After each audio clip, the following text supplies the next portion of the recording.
एक ऐसी स्थिति की कल्पना कीजिए। साल है 1857। आधुनिक हथियारों से लैस एक बेहद शक्तिशाली ब्रिटिश डिप्टी कमिश्नर अपनी जान बचाने के लिए बेतहाशा भाग रहा है। उसकी पूरी सेना हार चुकी है और सबसे हैरान करने वाली बात, उसे खदेड़ने वाली कोई बहुत बड़ी शाही सेना नहीं थी, बल्कि किसानों और आदिवासियों का नेतृत्व कर रही एक 26 साल की युवा विधवा थी। तो चलिए इस कहानी की गहराई में चलते हैं। एक 26 साल की युवा रानी ने मध्य भारत में इतने बड़े ब्रिटिश साम्राज्य की नींव आखिर कैसे हिला दी? आज के इस विश्लेषण में हम उन ऐतिहासिक दस्तावेजों और गोंड लोक कथाओं को डिकोड करने वाले हैं, जो रणनीति और अदम्य साहस की एक ऐसी मास्टर क्लास हमारे सामने लाते हैं जिसे मुख्यधारा के इतिहास ने बिल्कुल भुला दिया था। भाग एक भुलाया गया ऐतिहासिक मास्टर क्लास। देखिए, रातों रात कोई इतने बड़े साम्राज्य से लड़ना नहीं सीख जाता। गोंडवाना की मिट्टी का एक अपना ही मिजाज रहा है, जहां विदेशी कब्जा कभी स्वीकार नहीं किया गया। 1564 में जब वीरांगना रानी दुर्गावती मुगलों से घिर गईं, तो उन्होंने आत्मसमर्पण के बजाय सर्वोच्च बलिदान चुना। रानी अवंतीबाई बिल्कुल इसी सांस्कृतिक परिवेश में बड़ी हुई थी। रानी दुर्गावती उनके लिए कोई स्कूल की किताब का चैप्टर नहीं थी, बल्कि एक साइकोलॉजिकल ब्लूप्रिंट थी, एक ऐसा खाका जो बताता था कि जब मातृभूमि पर संकट आए तो क्या करना चाहिए। भाग 2, द इंपीरियल हॉस्टाइल टेकओवर, यानी रामगढ़ पर साम्राज्यवादी कब्जा। तो इसी गौरवशाली पृष्ठभूमि के साथ हम 1850 के दशक के रामगढ़ आते हैं।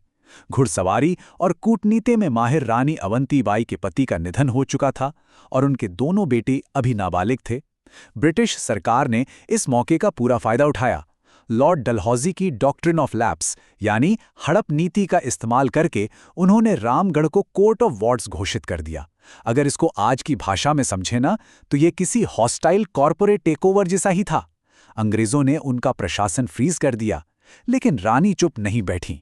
उन्होंने गांव के मुखियाओं और मुकद्दमों को साथ लाकर टैक्स वसूली पूरी तरह ठप कर दी। बिना किसी बड़ी सेना के उन्होंने जमीनी स्तर पर ब्रिटिश प्रशासन को पंगु बना दिया। भाग 3, साइकोलॉजिकल वॉरफेयर की महारथी। अब आते हैं उस दौर में जब 1857 की क्रांति की आग भड़क चुकी थी। यहां रानी ने एक बेहद आक्रामक और कमाल का कूटनीतिक दांव चला।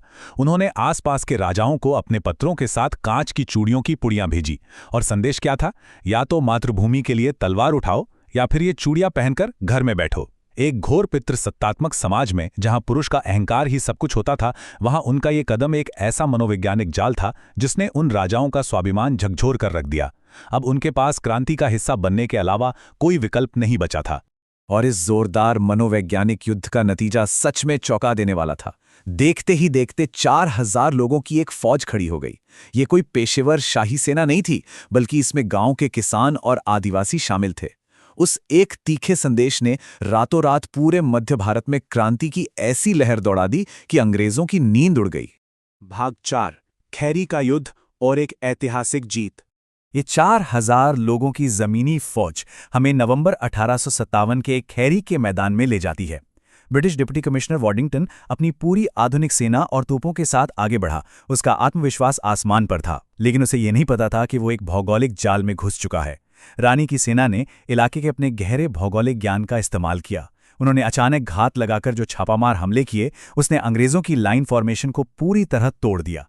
उनके आधुनिक तोपखाने वहीं धरे के धरे रह गए और वॉडिंगटन की सेना को मैदान छोड़कर भागना पड़ा। इस शानदार जीत के बाद दिसंबर से लेकर फरवरी 1858 तक रानी ने मंडला पर बखूबी शासन किया। लेकिन मार्च आते आते हवा का रुख बदलने लगा।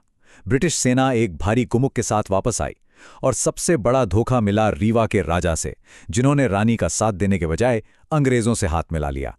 भाग 5, मातृभूमि के लिए सर्वोच्च बलिदान।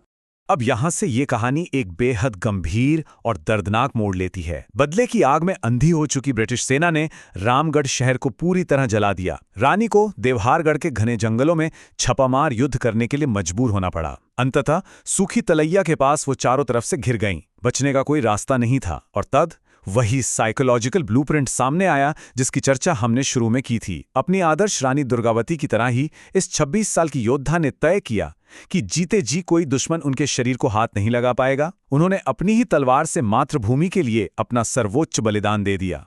लेकिन ठहरिए, वीरगति पाने से ठीक पहले उन्होंने जो किया ना, वो एक्सट्रीम ओनरशिप यानी पूरी जिम्मेदारी लेने की एक ऐसी मिसाल है जो इतिहास में शायद ही कहीं मिलती है। उन्होंने अंग्रेज़ों को एक आखिरी खत लिखा। इस खत में उन्होंने विद्रोह की पूरी जिम्मेदारी सिर्फ और सिर्फ अपने ऊपर ले ली और साफ साफ लिखा कि इसमें किसी भी ग्रामीण, किसान या मालगुजार का कोई हाथ नहीं है।